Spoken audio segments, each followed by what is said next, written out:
नए वक्फ कानून के खिलाफ सुप्रीम कोर्ट में याचिका। 5 याचिकाकर्ता आज हलफनामा देंगे। पर्सनल लॉ बोर्ड का प्रदर्शन दोबारा शुरू।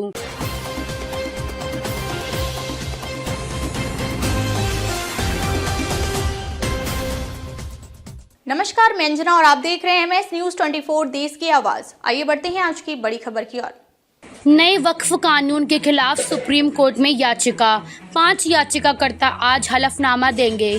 पर्सनल लॉ बोर्ड का प्रदर्शन दोबारा शुरू। नए वक्फ कानून को चुनौती देने वाली याचिकाओं पर सुप्रीम कोर्ट 20 मई को सुनवाई करेगा। उससे पहले केंद्र और 5 मुख्य याचिकाकर्ता आज अपना हलफनामा पेश करेंगे। 15 मई को दायर हुई नई याचिका को खारिज करते हुए CJI BR गवई और जस्टिस AJ मसीहा ने कहा था कि अंतरिम राहत दिए जाने के मुद्दे पर ही सुनवाई की जाएगी। वहीं all India Muslim personal law board ने भी नए वक्फ कानून के विरोध में देशव्यापी प्रदर्शन दोबारा शुरू कर दिया है। 18 मई को जारी एक बयान में बोर्ड ने कहा कि ऑपरेशन सिंदूर और देश में बने हालात देखते हुए वक्फ बचाओ अभियान जो 16 मई तक स्थगित किया गया था उसे दोबारा शुरू किया गया है। नए वक्फ कानून के खिलाफ सुप्रीम कोर्ट में 70 से ज्यादा याचिकाएं दायर हुई, लेकिन कोर्ट सिर्फ 5 मुख्य याचिकाओं पर ही सुनवाई करेगा। इसमें AIMIM सांसद असदुद्दीन ओवैसी की याचिका शामिल है। नया कानून अप्रैल में राष्ट्रपति की मंजूरी के बाद लागू हुआ था। लोकसभा में 288 और राज्यसभा में 128 सांसदों ने इसका समर्थन किया था। कई विपक्षी पार्टियों ने इसका विरोध किया और सुप्रीम कोर्ट का रुख किया। केंद्र ने 25 अप्रैल को दायर हलफनामे में कहा था कि कानून पूरी तरह संवैधानिक है, यह संसद से पास हुआ है, इसलिए इस पर रोक नहीं लगाई जानी चाहिए। 1332 पन्नों के हलफनामे में सरकार ने दावा किया 2013 के बाद से वक्फ संपत्तियों में 20 लाख एकड़ से ज्यादा का इजाफा हुआ। इस वजह से कई बार निजी और सरकारी जमीनों पर विवाद हुआ। हालांकि all India Muslim personal law board ने सरकार के आंकड़ों को गलत बताया और कोर्ट से झूठा हलफनामा देने वाले अधिकारी पर कार्रवाई की मांग की थी। 17 अप्रैल को सुप्रीम कोर्ट ने केवल 5 याचिकाओं पर सुनवाई करने का फैसला लिया था। तब से लेकर 15 मई तक अधिनियम को चुनौती देने वाली कई याचिकाएं लगाई गईं। हालांकि CJI और जस्टिस अगस्टिस जॉर्ज मसीहा की बेंच ने कहा कि वह 20 मई को 3 मुद्दों पर अंतिम निर्देश पारित करने के लिए दलीलें सुनेंगी। कानून के खिलाफ दलील दे रहे कपिल सिब्बल ने कहा, हम उस प्रावधान को चुनौती देते हैं जिसमें कहा गया है कि केवल मुसलमान ही वक्फ बना सकते हैं।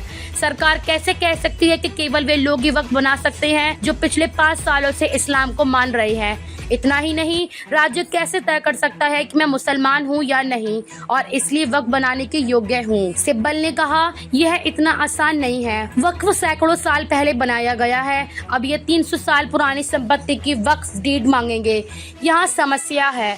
इस पर SG ने कहा, वक्फ का रजिस्ट्रेशन 1995 के कानून में भी था। सिब्बल साहब कह रहे हैं कि मुतवल्ली को जेल जाना पड़ेगा। अगर वक्फ का रजिस्ट्रेशन नहीं हुआ तो वह जेल जाएगा। यह 1995 से है। इस पर सुप्रीम कोर्ट ने कहा, अंग्रेजों से पहले वक्फ रजिस्ट्रेशन नहीं होता था।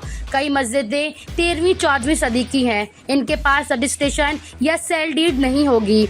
ऐसी संपत्ति को कैसे रजिस्टर करेंगे? उनके पास क्या दस्तावेज होंगे? वक्फ बाय यूजर मान्य किया गया है। अगर आप इसे खत्म करते हैं तो समस्या होगी। सिब्बल ने कहा, केवल मुसलमान ही बोर्ड का हिस्सा हो सकते थे, अब हिंदू भी इसका हिस्सा होंगे। यह अधिकारियों का हनन है। आर्टिकल 26 कहता है कि नागरिक धार्मिक और समाज सेवा के लिए संस्था की स्थापना कर सकते हैं। इस मसले पर CJI और SG के बीच तीखी बहस हुई।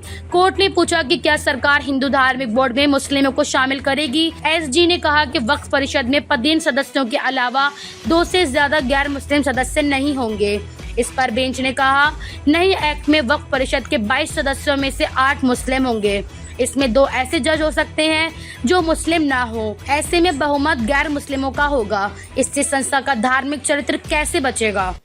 अब तक के लिए बस इतना ही। फिर मिलते हैं एक ऐसी ही बड़ी खबर के साथ। तब तक के लिए नमस्कार और देखते रहिए MS न्यूज 24 देश की आवाज।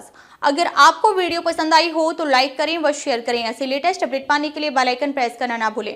अगर आप हमें फेसबुक या फिर इंस्टा के माध्यम से देख रहे हैं तो हमारे पेज को फॉलो जरूर करें। धन्यवाद।